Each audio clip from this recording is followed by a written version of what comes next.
Good morning. Good morning sir. आज हम लोग फिर उसी दुनिया में आ गए, न्यू क्वेश्चंस एंड आइडियाज। और आज मैं आपको बताऊंगा कि किस तरह महात्मा बुद्ध के मरने के बाद, महात्मा बुद्ध की मृत्यु कहाँ पर हुई थी? कुशीनगर में हुई थी। गोरखपुर के समीप एक कुशीनगर है, वहीं पर उनकी मृत्यु हुई थी, निर्वाण हुआ था।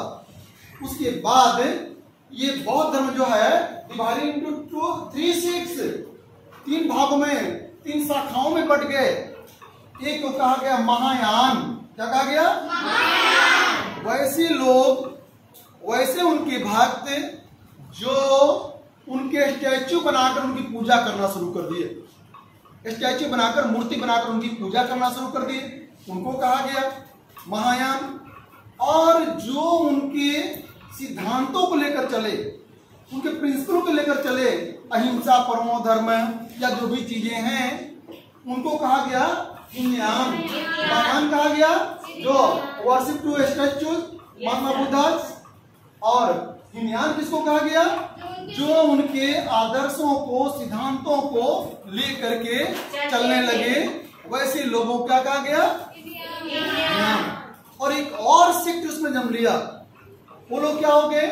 ब्राह्मण धर्म से प्रभावित हो गए और योग, टोना, जादू, टोना, ये सब विश्वास करने लगे कि योग के माध्यम से अधिक कठिन परिश्रम करके हम भगवान की प्राप्ति कर सकते हैं। ऐसी स्थितियां हो गई। इस तरह 3 भागों में बढ़ गए और धीरे धीरे वज्रयान के माध्यम से बौद्ध धर्म में भी थोड़ी थोड़ी बुराइयां आने लगी। अब देख लो, बौद्ध धर्म वाले जहाँ रिमेन्स रखे जाते हैं, माने बौद्ध भिक्षुओं का, उसको कहा जाता है स्तूपाज, स्तूप कहा जाता है।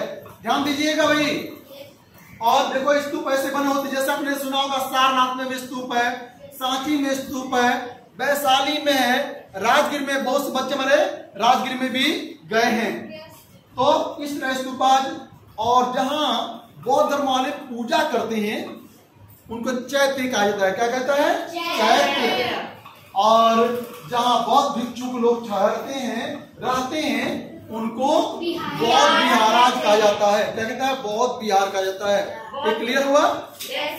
और देख लो, ध्यान देना, इसके पहले देखो, अभी बोले ना कि बहुत से लोग अपना थिंकिंग कर रहे थे, तो महावीर और महात्मा बुद्ध के जन्म के पहले भी, माने वेदों की रचना के बाद, माने ऋग्वेद, सामवेद, यजुर्वेद, अथर्ववेद रचना के बाद और भी लोग थिंकिंग कर रहे थे, विचार कर रहे थे। तो एक और बुक्स बने, पुस्तक बने, जिसको हम लोग कहते हैं उपनिषद। क्या कहते हैं? उपनिषद। उपनिषद। और उपनिषद में देखोगे कि उपनिषद का अर्थ क्या होता है?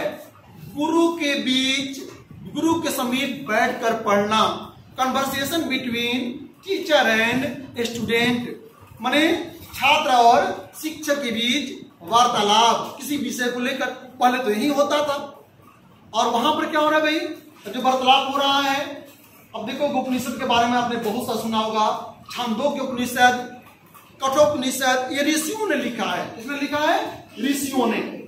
और इस तरह आप देखोगे इसमें जो है बहुत से चिंतन मनन किए गए हैं। जैसे आत्मा के रहस्य के बारे में, कि मरने के बाद आदमी जाता कहां पर है? नहीं, दुनिया से जाने वाले जाते हो कहां? नहीं, ये दुनिया से जाने वाले लोग कहां चले जाते हैं? ये आत्मा क्या है, परमात्मा क्या है? इस पर दोनों टीचर और छात्र, टीचर एंड स्टूडेंट्स, दोनों आपस में वार्तालाप कर रहे हैं उसमें, और उसी को लिपिबद्ध कर दिया गया, उपनिषद बन गया। जैसे आपने नाम सुना होगा कठोपनिषद। आप देखोगे, आपके संस्कृत वाले सर बताएंगे, एक कठोपनिषद है, कठोपनिषद, जिसमें वाजश्रवा और नचिकेता के बारे में दिया गया। नचिकेता उनका बेटा है।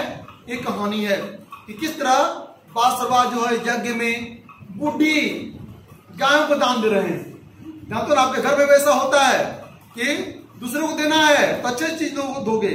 अब ब्राह्मण को जब देना होता है कि भाई ब्राह्मण को देना है, थोड़ा कम दाम का ही दीजिएगा। नहीं, देखते हो दुकान पर खाते हैं ना हम लोग, ऐसा होता है ना। उसी तरह वाजश्रवा भी क्या कर दिए? बूढ़ी गायों को दे रहे हैं। और उनके लड़का जो था नचिकेता छोटा था, कहा कि पापा यज्ञ में तो दान में तो अच्छा चीज दान करना चाहिए, परम प्रिय चीज को दान करना चाहिए, और आप इन सब चीज को दान दे रहे हैं और आप बोलते हैं कि सबसे प्रिय मैं हूं आपका, तो हमको किसको दे रहे हैं? पापा बोलो ना, पापा बोलो ना। अब बासरवान नाराज हो गए, नाराज होकर क्या कर दिए कि जाओ मैं तुम्हें जमराज को देता हूं। अब ये पापा ठीक है, मैं जमराज के यहाँ जा रहा हूं, और जमराज की ओर चल दिए। कौन? उसके पापा ने नचिकेता चल दिया। जमराज के पास जब गया तो देख रहा है कि जमराज है ही नहीं वहां दरवाजे पर, वहीं पर जाकर बैठ गया। और एक दिन नहीं, 2 दिन नहीं, 3 दिन बीत गए। यमराज आए और आकर के बोले, भाई तुम कौन हो? मेरा नाम नचिकेता है, मैं बासरवा का पुत्र हूं, हमारे पिता ने आपके हमें दान में दे दिया है।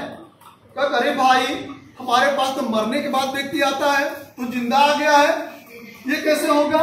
नहीं नहीं, जाओ जाओ। जाएंगे ही नहीं, पापा ने दे दिया है। बच्चे तो जिद्दी होते हैं। फिर अच्छा चलो हमसे कुछ मांग लो। तो देखो वो इतना बुद्धिमान लड़का था, छोटा था, लेकिन ध्यान बहुत ज्यादा था उसका। उसने उन्होंने कहा कि 3 बार हमसे मांग लो, गिफ्ट मांग लो हमसे, और लौट जा बेटे। कहा कि ठीक है। उन्होंने कहा कि भाई जब जाऊं तो घर पर पापा और मम्मी नाराज न हो, अच्छे से व्यवहार करें, पापा को सुबुद्धि दीजिए। और भी एक बार मांगा, और तीसरा बार मांगा, ये बताइए आत्मा क्या होती है? आपने बोला है कि मरने के बाद आदमी आता है मेरे पास, नहीं तो आत्मा क्या होती है भाई? आत्मा और परमात्मा में क्या भेद है? नहीं। और वहां पर वह ब्रह्म यमराज से ये सब बातें करके और वहां से लौटा। तो इस तरह की कहानियां बेटे आपके बुक में नहीं दिया हुआ है, मैं ऐसे बताया आपको। इस तरह की बहुत कहानियां दी हुई हैं और उसमें बताया गया है कि मरने के बाद क्या होता है। ये शरीर का नाश हो जाता है, शरीर नष्ट हो जाता है, लेकिन एक आत्मा ही है जो बची रहती है। ध्यान दोगे बेटा? इसलिए हमें अच्छा कर्म करनी चाहिए। क्या करनी चाहिए? हमें अच्छा कर्म करनी चाहिए। अच्छे कर्म करके ही हम जन्नत को, स्वर्ग को पा सकते हैं। नहीं, स्वर्ग को हम पा सकते हैं। मतलब कि आत्मा अमर है। कभी आप गीता पढ़ोगे ना जब बड़े होगे तो उसमें दिया गया है, नैनम छिद्यन्ति शास्त्राणि नैनम दाहति पावक न च क्लेद्यन्ति तापो न शोषयति मारुत। इस आत्मा को न तो कोई काट सकता है, न कोई जला सकता है, न कोई भिगा सकता है, और न कोई छेदन कर सकता है। ये आत्मा जो है अजर है, अमर है, और शरीर के नाश होने पर भी ये आत्मा रहती है। हाँ, एक बुरी आत्मा हो जाती है, एक अच्छी आत्मा होती है। नहीं, जैसा आप कर्म करोगे वैसा फल मिलता है। नहीं, उपनिषद में करने मतलब क्या है? जैसा आप कर्म करो, आप भी क्या करते हो? चोरी कर लेते हो, कुछ ले लेते हो, कोई भी काम बुरा काम करते हो छुपा कर करते हो। किससे? पापा और मम्मी से। लेकिन ध्यान रखना, ऊपर वाला देख रहा है, वो हर एक जगह देख रहे हैं। हम में, तुम में, खड़ग खम्भ में, घट घट व्यापी राम। भगवान तो चारों तरफ हैं, हमारे और आपके बीच में भी हैं, हर एक जगह हैं। तो फिर आप सावधान रहना। तो उपनिषद में क्या दिया गया है?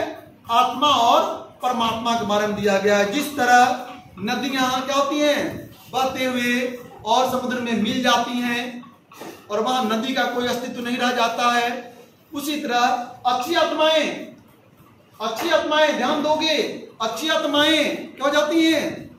स्वर्ग में विलीन हो जाती, ब्रह्म में विलीन हो जाती है। और बुरी आत्माएं 84 लाख योनियों में जीवों में भ्रमण करती है। कितने लाख? 84 लाख योनियों में, माने कीड़े मकोड़े जो भी हैं, नहीं देख रहे हो ना, जीव जंतु जो भी हैं, वैसे भ्रमण करते हुए हम मानव तन को पाते हैं। इसलिए हमें हमेशा अच्छा कर्म करना चाहिए, ताकि इसके बाद अगर हम क्या करें, हम जन्म लें तो क्या हो? हम मानव क्या देवत्वों को प्राप्त कर लें। क्या राम मानव नहीं थे, कृष्ण मानव नहीं थे, लेकिन उन्होंने अच्छा कर्म किया। आज हम लोग उनकी पूजा करते हैं। क्या करते हैं? आज हम लोग उनकी पूजा करते हैं। तो इस तरह इसमें वर्णन किया गया। उसी तरह देखोगे कि उपनिषद में दिया गया है कि दो ऋषि हैं, एक सौनक है और एक उनका दोस्त है। दोनों पूजा कर रहे हैं और वो केवल आत्मा के बारे में क्या कर रहे हैं? आत्मा के बारे में ही बातचीत कर रहे हैं, आत्मा के रहस्य के बारे में जान रहे हैं, जानना चाहते हैं। और वे भोजन करने के लिए बैठे। भोजन करने के लिए जैसे बैठे, उनके पास एक भिखारी आ गया और कहा कि भगवान थोड़ा हमको भी शेयर करो, हमको भी हिस्सा दो, हमको भी बहुत भूख लगी है। नहीं नहीं तुम्हें नहीं देंगे, अरे भागो भागो। क्या क्यों हुजूर आप इसकी पूजा करते हैं?